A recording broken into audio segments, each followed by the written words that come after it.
करने के बाद ध्यान में बैठ जाओ, फिर वो जिसका जाप किया उसका चिंतन करो। अच्छा, क्या परिणाम निकलेगा? परिणाम ये निकलेगा कि तुम्हें इस बात का ज्ञान नहीं होगा कोई तुम्हारा मददगार है, तुम्हें ये ज्ञान नहीं होगा कोई सिद्धि तुम्हारी सहायता कर रही। तुम्हारा मनोबल, आत्मिक ताकत इतनी बढ़ जाएगी, मन के अंदर इतनी ताकत आ जाएगी, तुम अपनी ताकत में ये समझते रहोगे कि बस कुछ नहीं, मेरा कोई कुछ बिगाड़ेगा क्या, मैं अपना काम करता रहूं, मन में संतोष होगा। और उस अवस्था के अंदर सिद्धि, तुम्हारी सिद्धि, नवई अंशो जीवनों के जीव भूत सनातन है। याद रखो इस बात को। भगवान ने अपने मुखार में कहा, नवई अंशो जीवनों के जीव भूत सनातन, जीव हुआ ये मेरा सनातन अंश है। अंशांशी का संबंध दूध और दूध की बूंद का संबंध बस केवल बूंद तब तक है जब तक वो दूध से रह जाएगी नहीं, और यदि दूध में बूंद गिर गई तो दूध ही बन जाती। तो इसी प्रकार से परमात्मा के अंश होने के नाते सिद्धियां तुम्हारी अपनी चीज है, तुम्हारी अपनी ताकत है। किंतु बात इतनी है, लाल लाल सब कोई कहे, सबकी गठरी लाल, गांठ खोल नहीं जानता ताबिज लोया कंगाल। क्योंकि हमें उस ताकतों के प्राप्त करने का रास्ता नहीं है, और कुछ रास्ते पर चलें तो एक बीमारी और बहुत बुरी इस प्रकार का प्रचार होता है। लोग कहते हैं सिद्धि साधि भजून है, सिद्धि नहीं होनी चाहिए। बिल्कुल गलत बात है। सिद्धि तो होगी ही होगी यदि आत्मिक विकास होगा, रूहानी दर्शन, रूहानी तेज को देखोगे तो ताकत उसी समय तुम्हारी मददगार हो जाएगी, साथ रहेगी। ताकत को हटाया ही नहीं जा सकता। सूर्य की तरफ चलोगे, छाया पीछे पीछे जाएगी जाएगी। घी और दूध का सेवन करोगे तो बल आएगा ही आएगा शरीर के अंदर, कैसे उसको हटा दोगी? तो इसलिए सिद्धि को ऐसी चीज नहीं जिसको हम पकड़ के ले आएंगे भी कहीं से आ जाएगी। वो अपना मनोबल है, मन की ताकत है। जितना जितना जिसका विकास होगा, मानस ताकत उसके अंदर बढ़ेगी बढ़ेगी, इसमें कोई शंका नहीं। तो मैं क्या कह रहा था, मैं ये कहना चाहता हूं कि इस अजपा गायत्री के जप करने पर, अजपा की बात कर रहे हो इस समय, यदि किसी और मंत्र का जाप करते हो, नमः शिवाय, नमो भगवते वासुदेवाय, नारायण नमः, कृष्ण कृष्णाय, गोविंदाय, गोविंद वल्लभाय स्वाहा, किसी और मंत्र का जाप करते हो, वहां पर उस मंत्र के करने का परिणाम तो ये निकलेगा, इष्ट का प्रेम बढ़ेगा, इष्ट मददगार बनेगी। इष्ट की सिद्धि मददगार नहीं बनेगी। इष्ट के मन में संकल्प आएगा कि ये मेरा है, इसके लिए ऐसा होना चाहिए। जैसा प्रहलाद के लिए भगवान नरसिंह के मन के अंदर आया, प्रहलाद की मदद करने के लिए भगवान नरसिंह देव प्रकट हुए और प्रकट होकर के उसकी बड़ी भारी सहायता की। उसके बाप के अत्याचार को देख करके नरसिंह भगवान को क्रोध हुआ बड़ा भारी, और वो क्रोध इतना हुआ कि देवता भी उनके क्रोध को शांत नहीं कर सके। देवताओं ने बहुत प्रार्थना की किंतु उन्होंने किसी की नहीं मानी। अंत में ये विचार किया क्यों नहीं इनके सामने प्रहलाद को कर दिया जाए। जिस तरह प्रहलाद को नए से दूध हुए बच्चे को सामने किया गया, तो भगवान नरसिंह देव ने माफी मांगी प्रहलाद से। यूं सोच गई श्रीमद् भागवत में ये शब्द है, संतब्य मांगे यदि मेरा आगमने विलंब है। मेरे टुकड़े, अंग माने टुकड़े, क्षंतव्य मंग, मेरे अंग है मेरे टुकड़े, मुझे माफ करना। यदि मेरा आगमने विलंब है, यदि बेटा मेरे आने में कुछ मुझे देर हो गई है, इसकी पूरी मुझे माफी दे देना। एक तरफ तो माफी मांगी जा रही है, दूसरी तरफ प्रलय देने को तैयार है। इतना प्रेम था उसके अंदर कि उस महाशक्ति ताकतों के भी महाताकत ने आकर ये कह दिया, क्षंतव्य मंग यदि मेरा आगमने विलंब है। तो यदि किसी इष्ट के मंत्र का हम जाप करते हैं हर वक्त, तो उसका परिणाम ये निकलेगा कि हमारे अंदर उनके प्रति आत्मसमर्पणता बढ़ जाएगी। बढ़ने पर वो हमारे मददगार रहेंगे, वो उनको हमारा फिक्र हो जाएगा, हमें अपने फिक्र की कोई आवश्यकता नहीं। और यदि आत्मिक मंत्र तुम सोहम का शिवोहम का या हंसा हंसा जपा का जाप करते हो, तो उसका परिणाम ये कि जिसके अंश सनातन अंश तुम हो, वो सनातन ताकत कुंडली महाशक्ति जो हमारी और तुम्हारी है, वो ताकत हरेक जीव की है, हरेक के पास है। यदि वो जीव अपने स्वरूप में स्थित हो जाएगा तो कुंडली महाशक्ति जगी हुई ताकत हर वक्त मददगार है। अजपा चिंतन करने से, अजपा का निरंतर जाप करने से वो सिद्धि दिखाई तो देगी नहीं, किंतु एक बात अवश्य होगी, तुम अजमाइश करके देखा है, तुम्हारे अनुभव में आ जाएगी वो बात। वो क्या होगी कि तुम्हारे बड़े बड़े बिगड़े हुए काम अपने आप बनते हुए दिखाई देंगे। तुम्हारे पर बहुत विकट और क्रोधी रहने वाले तुम्हारे बड़े बड़े ऑफिसर अपने आप तुम्हारे सामने झुकते हुए दिखाई देंगे। तुम्हें इस बात का ज्ञान नहीं होगा कि ये क्यों हो गया, कैसे हो गया, किंतु तुम्हारी ताकत उस मंत्र के जपने से जितना मन के अंदर तुम्हारे विकास हुआ है, वो ताकत, वो सिद्धि गुप्त रूप से तुम्हारी मददगार है। अभी तुमने अपने मन के अंदर इतनी ताकत पैदा नहीं की जिस ताकत के आधार पर सिद्धि तुम्हारे सामने आकर के हुक्म मांग लिया, उसका काम करने लग जाए। किंतु मंत्र जपते जपते जितना आत्म तेज बढ़ा है, जितनी आत्मशक्ति बढ़ी है, वो ताकत तुम्हारी मददगार रहेगी। तुम करके देखो, रोज नियम बनाकर देखो। जितने तुम मेरे सामने बैठे हो, गुरु पूजन के लक्ष्य आए हुए हैं, आज ये सालाना त्योहार है, उसके बाद तू साल भर 6 महीने बाद जलसे पर उत्सव मेला में तो आओगे, उसमें तो बहुत भारी विचित्र भीड़ होती है। उस भीड़ में तो न तो व्याख्यान बन पाता, न किसी को सुनाया जा सकता है, ठीक प्रकार की बात बताने का मौका तो यही है। तो इसलिए तुम मेरी इस बात को अपने तजर्बे में डाल देखो। नियम से यदि तुम ये चाहते हो तुम्हारे ऊपर लौकिक आपत्ति न आए, तुम्हारे ऊपर तुम्हारे ऑफिसर न बिगड़े, दुनिया में तुम्हें किसी प्रकार की हानि न हो, कोई किसी प्रकार की त्रुटियां तुम्हें देखने में न आए, तुम्हारे बाल बच्चे तुम्हारे अनुकूल रहे, घर में रोग और शोक बीमारी न हो, भूत व्याध और प्रेत व्याध तुम्हारे घर से कूच कर जाए, यदि ये तुम देखना चाहते हो तुम्हारे ऊपर कोई दुष्प्रभाव न पड़े, तो तुम उस गुरु मंत्र का कम से कम 3 घंटे एकांत में बैठ करके रोज जाप कर देखो तुम्हारी आत्मशक्ति कितनी बढ़ती है।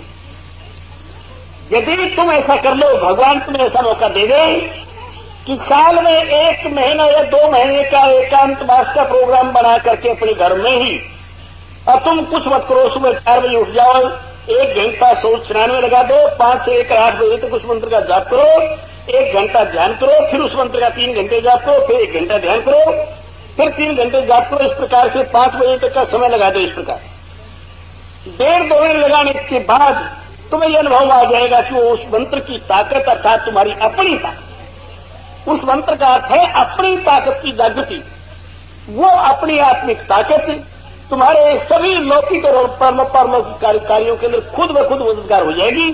सिद्धि के रूप में तुम्हारे सामने नहीं आएगी जब तक कि प्रशंसान बल ना आ जाए, जब तक कि दीप्तिमान तेज प्रकाशित होकर के अस्मि अस्मि अस्मि अस्मि अस्मि अवेवास्मि ये अनुभूति दृढ़ नहीं होगी, तब तक उस प्रकार की ताकत नहीं आएगी जो हुक्म देने वाली ताकत रहा करती है। ये इसी प्रकार की साधना करते करते दूरदर्शन, दूर श्रवण आदि अपने आप होने लगेंगे। तो मेरा कहने का अभिप्राय ये केवल मात्र एक ही बात समझाने की भावना मेरे मन के अंदर पैदा हुई थी।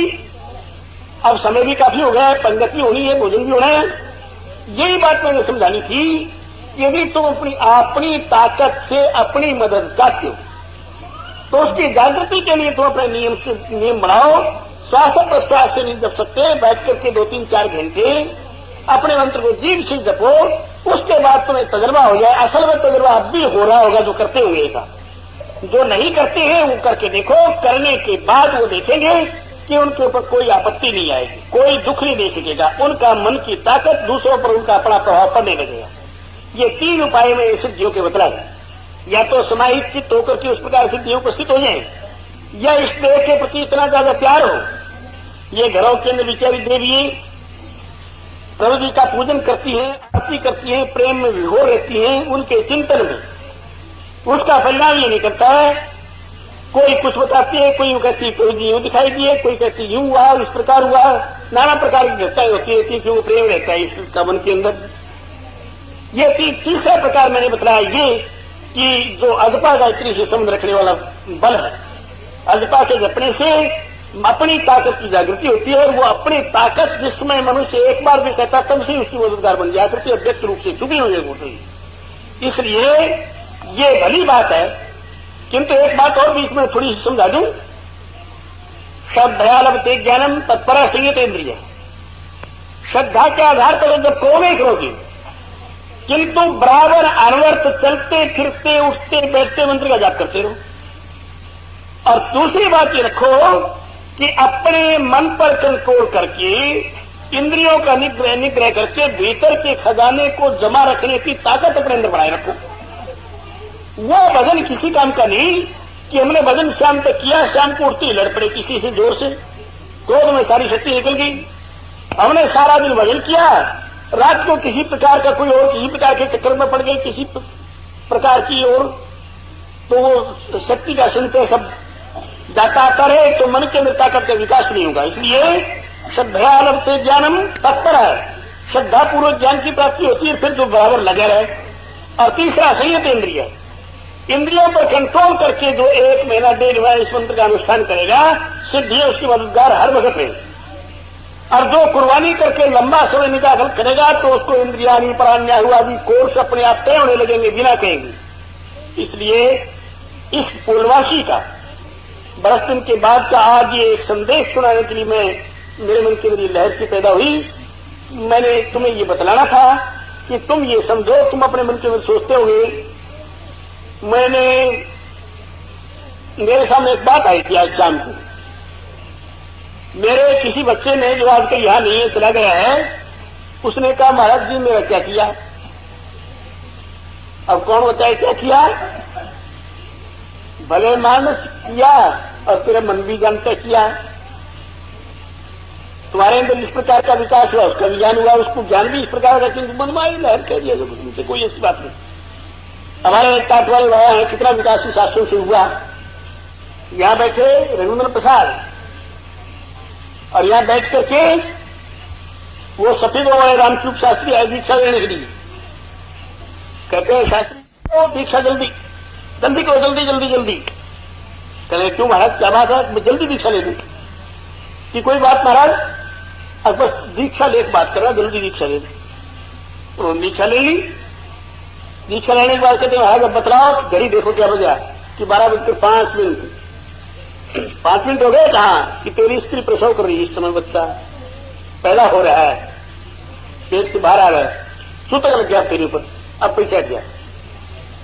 क्या था ये था वो दूरदर्शन दूरश्रवण, इसी अजपा गायत्री का सुप्रभाव। बिल्कुल सच्ची घटना है। इस प्रकार की घटनाएं सुनाऊंगा बहुत हो जाएंगी। उसके जपने से आत्मिक ताकत का इतना उनका विकास हुआ, दूरदर्शन दूरश्रवण आदि अपने आप होने लगे। देख लिया कि ये हो रहा है रोन। दूसरा उदाहरण आइए कि इस देव से पूछो क्यों जी महाराज क्या हो रहा है, पानी के बताइए आप। वो कहा भाई ये हो रहा है, कहता ये हो रहा है। मैंने 3 टिकट लगा सकती, पहले इससे पूछा एक ने, फिर उसने उसको दूसरे को बताया, उसने तीसरे को बताया ये हो रहा है। इसलिए देखो, तुम आत्मिक जगत के उपासक, आत्म क्षेत्र की ओर आएंगे। तुम इस प्रकार की 3 प्रकार की मेरी साधनाएं बतलाई और 3 प्रकार की बातें बतलाई। ये तो कोई मनुष्य ये सबक तो अपने मन के अंदर रखना ही कि तुम ये समझो सिद्ध ये बहुत बुरी चीज है, ये है वो है। सिद्ध ये तो मनुष्य में खाएगा, बल होगा ही होगा। मन के अंदर रखना ही कि तुम ये समझो सिद्ध ये बहुत बुरी चीज है, ये है वो है। सिद्ध ये तो मनुष्य में खाएगा, बल होगा ही होगा। पानी पिएगा तो शांति मिलेगी मिलेगी। इसलिए आत्म तेज की ओर बढ़ोगे तो रूहानी ताकत तो मनुष्य का साथ, जिसमें एक बार भी कोई कहे स्वम स्वम, उसके साथ ताकत हो जाती है उसकी समझ। यदि अनवरत उसका अभ्यास करे तो वो ताकत उसकी पूरी से पूरी ऊंची से ऊंची मददगार रहा करती। इसलिए देखो, संयम के साथ, नियम के साथ चलते फिरते उठते बैठते सारा दिन मंत्र का जाप करो। और कर सकते हो, कर से काम और मन से राम।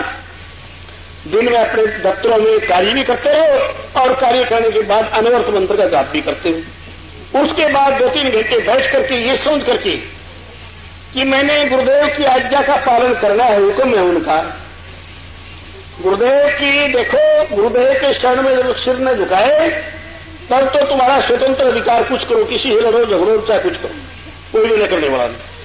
और जब उनके चरणों में अपने आप को अर्पित कर दिया तो पता क्या होता है, जिस गुरु के शिष्य सन्मार्ग पर नहीं चलते, सीधे रास्ते पर नहीं करते, उपासना और ध्यान नहीं लगाते, अपने आप को नहीं बढ़ाते, वो भार बनते सिर पर उनकी भी, गुरु की इच्छा देने वाले के ऊपर।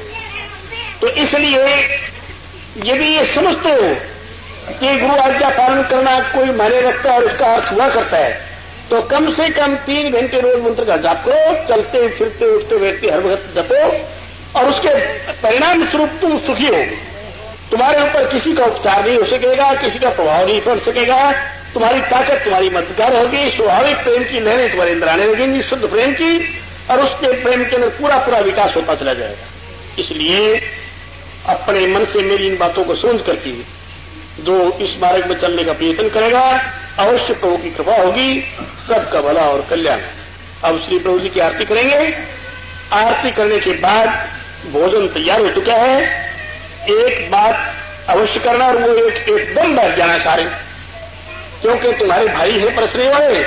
कोई बाहर जाकर बीड़ी पिए लग जाए, कोई घूमने चला जाए, ये देख लो और वहां जाकर सो जाए और फिर कहीं थोड़ी देर में उठ आएंगी। इससे वो तुम्हारे भाई जो आश्रम वासी है वो सारी रात इंतजार करते रहेंगे, तुम्हारी सेवा करेंगे जरूर। किंतु ऐसा नहीं करना, पंगत एक साथ बिठा लेना, एक साथ भोजन करोगे, तुम भी ठीक समय सो जाओगे। कल तुम्हारा त्योहार का दिन है, गुरु पूजन करना है, सवेरे नहाइयो धोइयो और अपना पुष्पमाला लेकर के प्रभु जी के चलो जिस प्रकार उपस्थित हुआ जाए वो अपना उपस्थित होना। तो इसलिए इन बातों को सुन करके अपने आप को उस पवित्र योग मार्ग पर चलाने का प्रयत्न करो, जिससे प्रभु की कृपा हो और सबका भला और कल्याण हो। अब आरती करेंगे।